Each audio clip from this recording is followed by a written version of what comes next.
I am recording now. Give it a second. Okay, I'm recording now. So if you want to watch over the video and study for your test, because this question is going to be on your midterm. So it'd be a good idea to not only listen here, but also watch the video.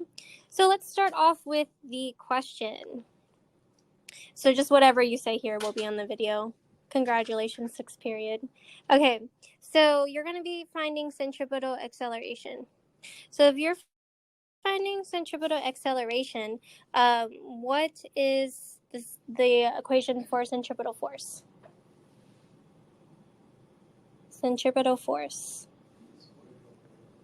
V squared over, okay, so that would be the equation for the coefficient of friction.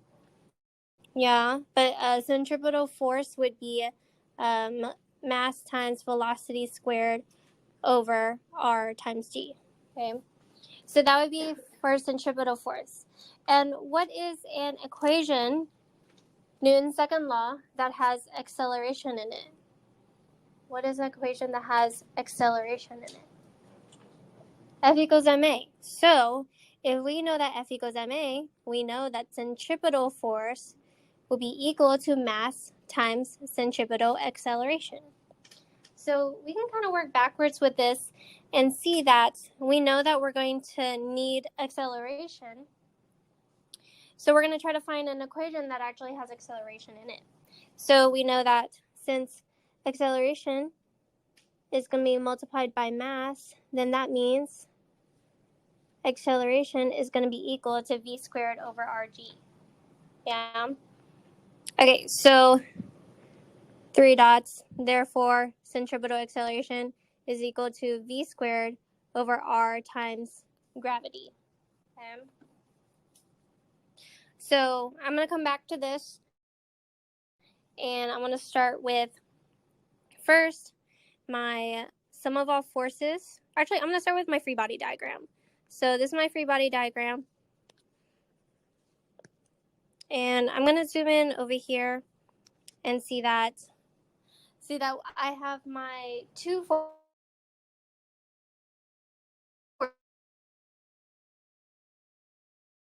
Break it into what? What can we break it into? Say it again, Anne. X and Y components. Yeah, so we can break it into its X and Y components. So if we break it into its X and Y components, we can therefore draw a line up here to see that there is an angle between this vertical line and the normal force. So this angle here is actually going to be the same thing as the angle between the ramp and the horizontal line. Okay, so they're going to be the same angle. So if they're the same angle, then we know, and from your video yesterday, y'all also found these components too. We also know that this vertical force is going to be f of n cosine theta. And we also know this horizontal force is going to be f of n sine theta. So we can rewrite our free body diagram and say that this free body diagram will have a vertical force in the up and down direction. So in the positive direction, it's going to be force normal cosine theta. In the downwards direction, it's going to be force of gravity. And then we also have lastly our f of n sine theta.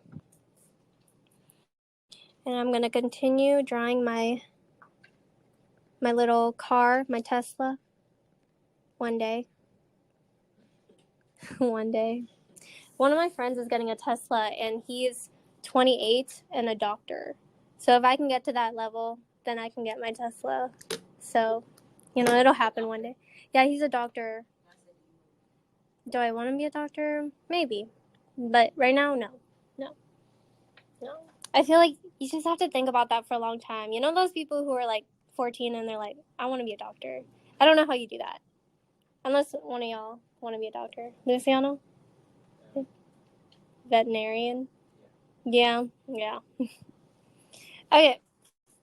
So we got the free body diagram set here. So if we have the free body diagram here, then we can find out two things. So in the beginning, I told y'all to find the forces in the y direction, and I also told y'all to find the centripetal force. So what does centripetal force equal? So I know this is a circular motion question, so I'm going to try to find out what is providing my centripetal force for this car to move around in a circle. So somebody in the last class, oh, it was Mark. Mark said that the road is curved so that the car will never actually have to brake as they're going around in the Daytona 500. I never actually watch race cars, so I don't really know, but they never have to brake and they can just go around the lap for like 500 times. Does anyone watch race car in here? No. Okay, well, that was news to me too. So yeah, so you have you have it at a ramp, but what is causing that car to stay in a circular motion? Which one of these three forces? 1, 2, 3. Okay, gravity. Sine. So it's going to be sine. So, Abraham, how do you know that it's sine? Fn sine theta.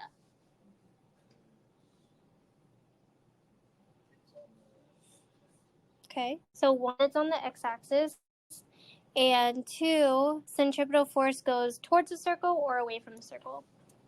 Towards. Okay, so it's going to be towards. So we know that centripetal force is going to be equal to Fn sine theta.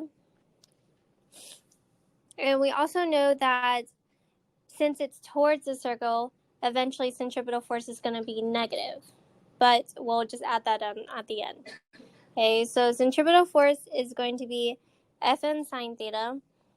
And we also know that centripetal force is going to be equal to mass times acceleration. And we also know that Fn, we're going to bring down Fn sine theta. Okay, so let's just leave this here for a second, and let's go on to the sum of all forces in the y direction. What are my forces in the y direction? What do you think, Sean? Say it again? Oh, what are the forces in the up and down direction?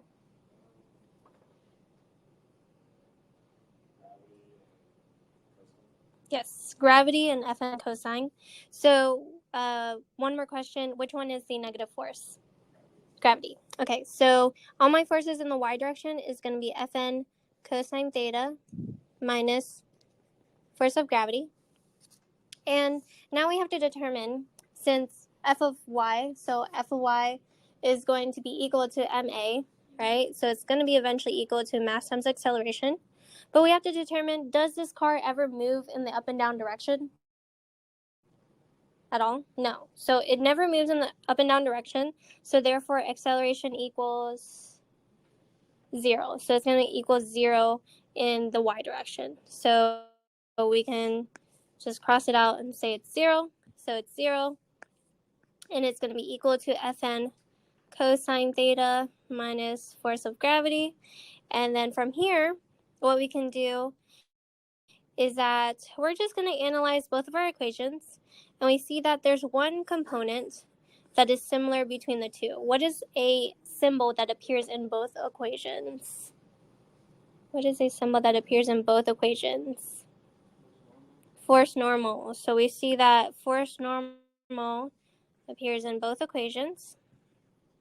So what I can do, since it appears in both equations, I can substitute one for the other. So what I want to substitute, in the other equation, I want to keep the equation that has acceleration in it. So on the left side, I'm just going to solve for force of normal. So f of n cosine theta is going to be equal to force of gravity. And then I'm going to solve for force normal, dividing both sides by cosine theta. So force normal is going to be equal to force of gravity cosine theta. And then on the right side, I'm going to solve for acceleration because I know eventually I'm going to want to solve for centripetal acceleration. So I'm just going to solve for acceleration by dividing both sides by mass. So if I divide both sides by mass, I get centripetal acceleration equals force normal times sine theta over m. So then from here, I can just take all of this, and I know that force normal equals force of gravity over cosine, and I can just substitute it one for the other. So then I will therefore, after combining equations, so I'm going to make a note, combine and substitute. So I know that therefore centripetal acceleration is going to be equal to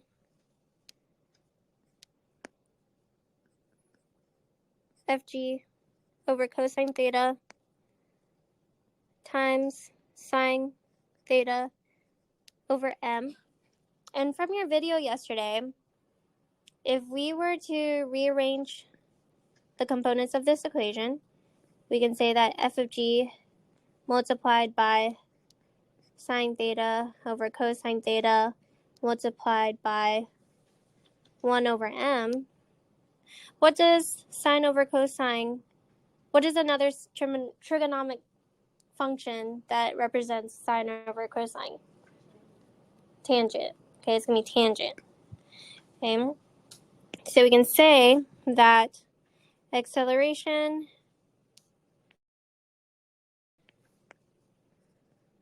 is going to be equal to force of gravity times tangent theta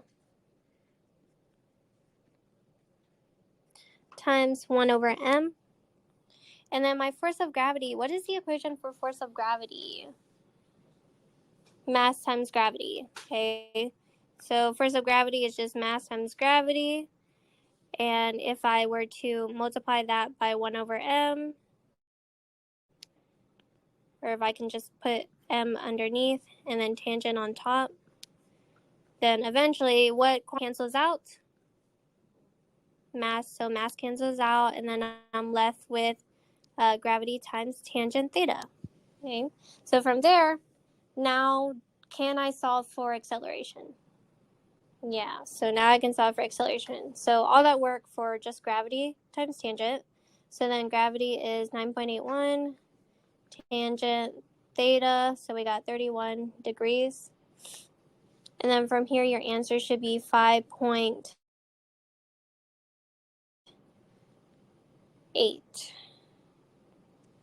5.8 meters per second squared. Okay, and then we stated before that acceleration was going to be negative because it's going towards the center of the circle, so it's going to be 5.8 meters per second squared. So that's our answer. That's all we got. Okay, so let's go on to the next one. So now we have to find the speed of the car. So we already know acceleration, but we need to find the speed of the car. So let's bring back our equation that we found earlier, and we found that acceleration is going to be equal to velocity squared over radius times gravity. So let's bring that equation back because it has velocity in it, and we want to solve for speed, which is velocity. So I have, okay, I'm going to move this up just a little bit. What? Yeah, go ahead. Okay, so I have acceleration equals velocity squared over r times gravity. So this is going to be centripetal acceleration. So if we rearrange this equation, we eventually get velocity equals centripetal acceleration times r times g squared. And I also know that centripetal acceleration, since centripetal acceleration is going towards the middle, if centripetal acceleration is going towards the middle, is it positive or negative? negative. Yeah, so it's going to be negative. So it's going to be negative. And if it's going away from the middle, then it would be positive. So we therefore know that centripetal acceleration is going to be negative velocity squared over r times g. So then this would be negative. Okay. So velocity equals, and I'm just going to plug in numbers now, negative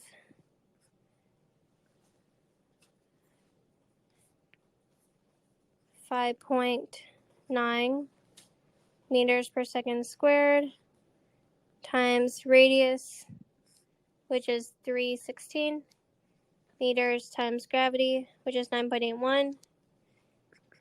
And then my double negative cancels out to make it a positive, and velocity should be, let's see, what is velocity? 43.1 meters per second. Okay, so that's all you got to do. 43.1 meters per second. So the car is going to be traveling 43.1 meters per second in the positive direction.